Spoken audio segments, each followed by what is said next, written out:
hurts the most.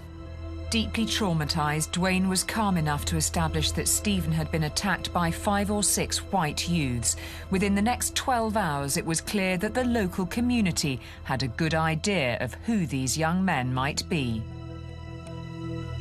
The police received a number of strong tip-offs. There was a witness giving the pseudonym James Grant, an anonymous female caller, and 2 handwritten notes. All pointed to Dobson, Norris and their gang. 5 boys, 5 names constantly came up in the police investigation. Almost everybody in the communities knew about them, the schools knew about them. Everybody knew about them except the police. Norris and Dobson were also known under another name. Nutters with knives was used frequently. The 2 at the core of the group are the Acourt brothers, Neil and Jamie. And they live right in the middle of the area. The Acourts were known to have had a fascination with the Cray twins and reportedly styled themselves as the Eltham Crays. David Norris was one of their associates. He'd been linked to a number of incidents in the previous 12 months. One of them was the stabbing of white teenager Stacey Benfield. He was charged, but later acquitted.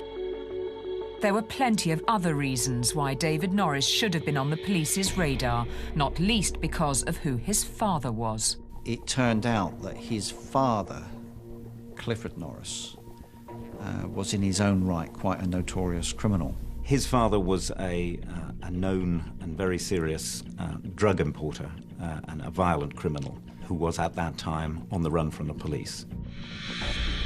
Gary Dobson lived in the heart of this neighbourhood, in the Progress Estate, just off Wellhall Road. A sort of unremarkable young man.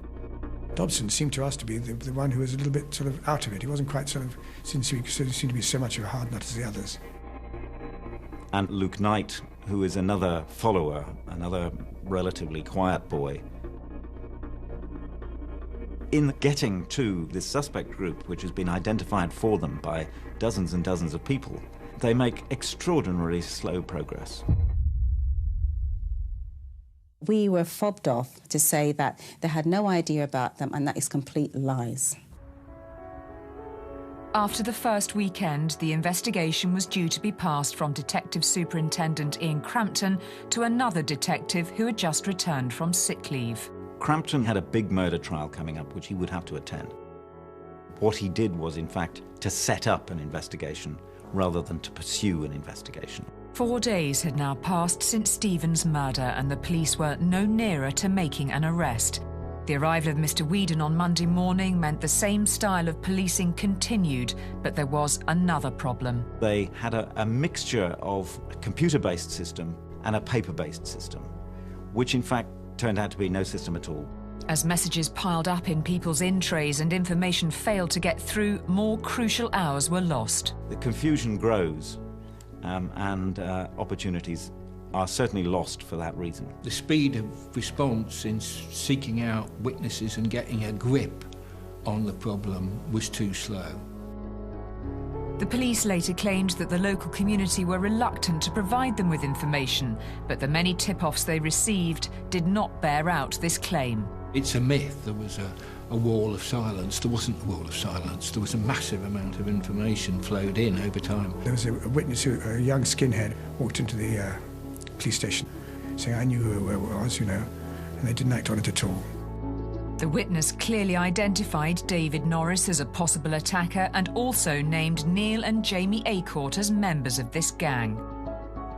This could have led to immediate arrests, but a decision was made to postpone until the police had more evidence. Having passed on the idea of making quick arrests, despite the fact that they had strong tip-offs, they set about gathering evidence about this group in a rather haphazard and muddled way. I suppose there's no better word for it, a farce. There was a photographer in a safe house looking at the Acourt's home. He immediately saw activity, people coming and going. Indeed, he saw Jamie leave the house and get into a car was a large bin bag, which may or may not contain contaminated clothes. But they had no means of communication, so they could not alert any police resource that would have been able to intercept that bag and discover what its contents truly were. The surveillance operation did at least prove an association between Dobson and Norris, which Dobson was to deny vehemently under questioning. Unfortunately, the photographs of them together were not passed to those interviewing the suspects, and yet another opportunity to tie up the case was allowed to slip away. They show the appearance of conducting an investigation, but actually they're not making progress.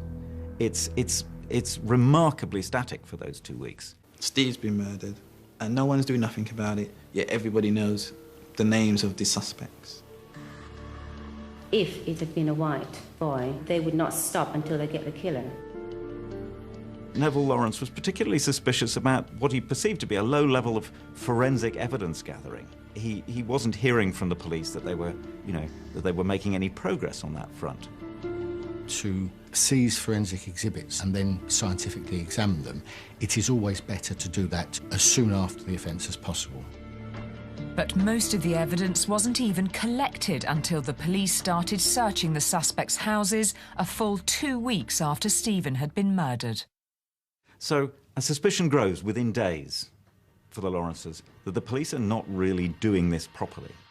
While all this was happening, Dwayne and the Lawrences had been assigned family liaison officers who were meant to be supporting them, but from the beginning the relationship was an unhappy one. They went to the house on the Sunday. They started asking in front of all these people, they started asking questions about it. They said, my son's just been murdered, do you mind?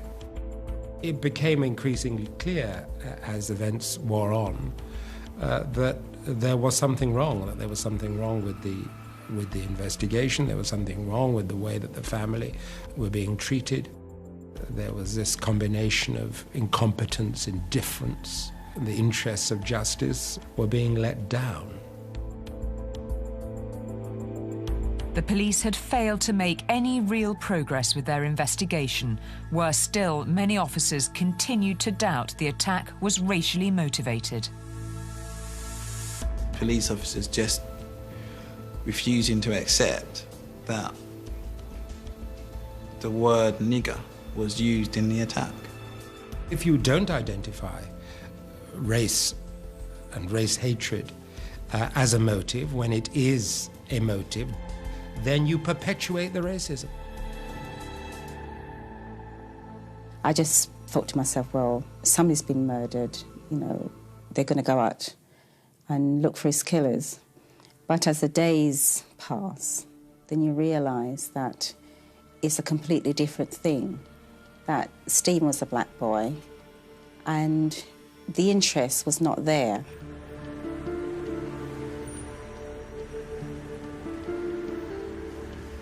After 2 weeks, the Lawrences' patience has run out.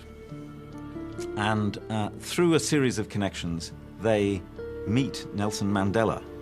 He is just an utterly dominating personality and totally respected. And they meet him, and he steps outside his hotel with them to speak to the cameras. Very used to this type of thing where life is regarded as cheap in South Africa. But nevertheless, it's a sense of disconcern that it should happen in a country like Britain. The push from Nelson Mandela was instrumental. So after a delay of 2 weeks, suddenly there's a very rushed process of arrest. And that in itself is not particularly good.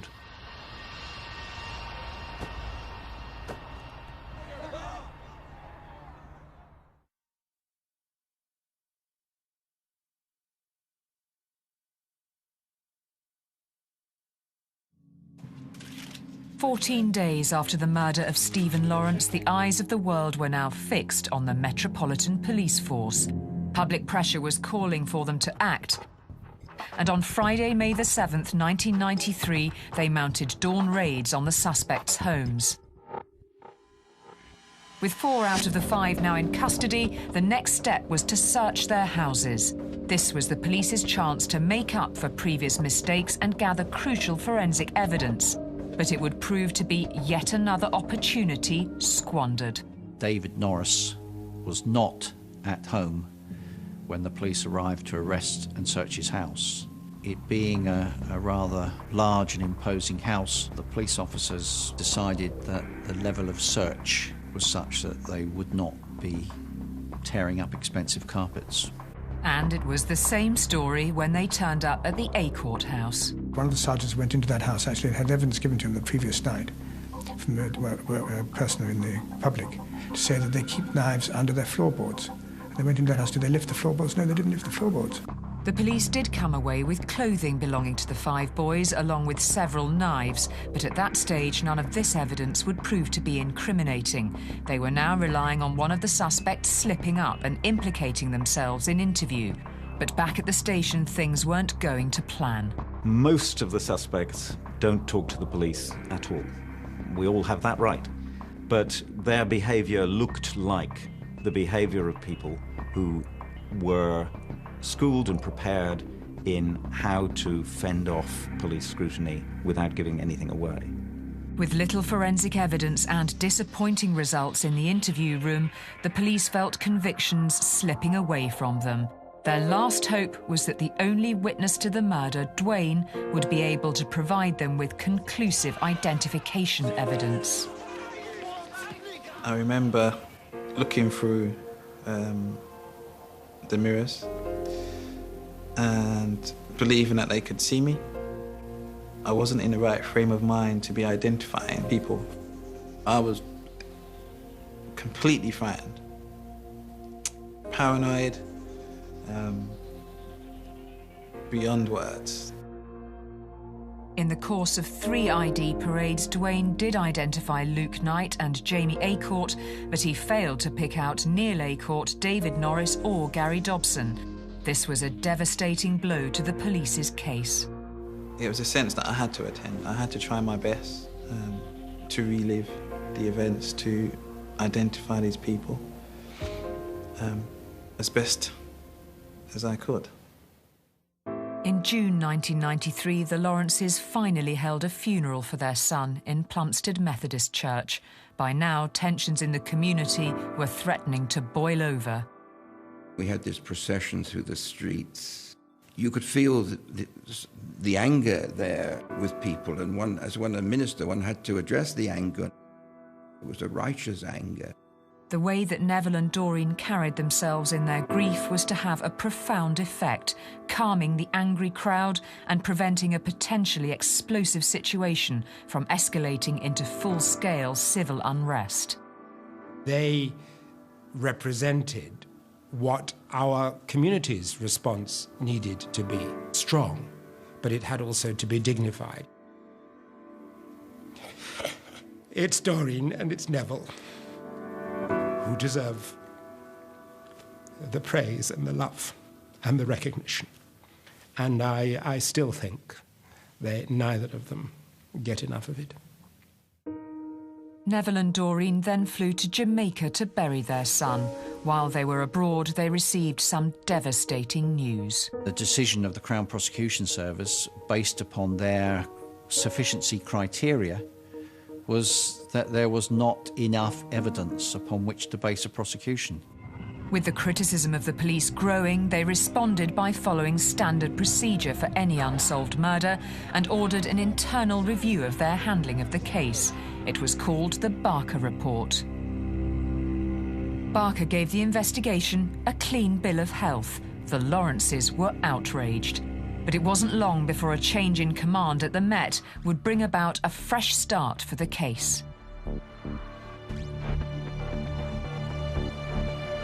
They decided they would be more vigorous, more innovative, and that led to the second investigation headed up by Bill Mellish.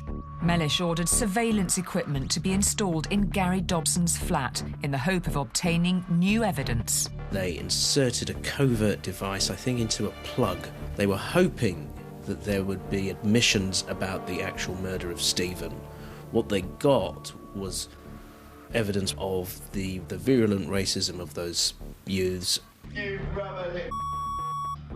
of their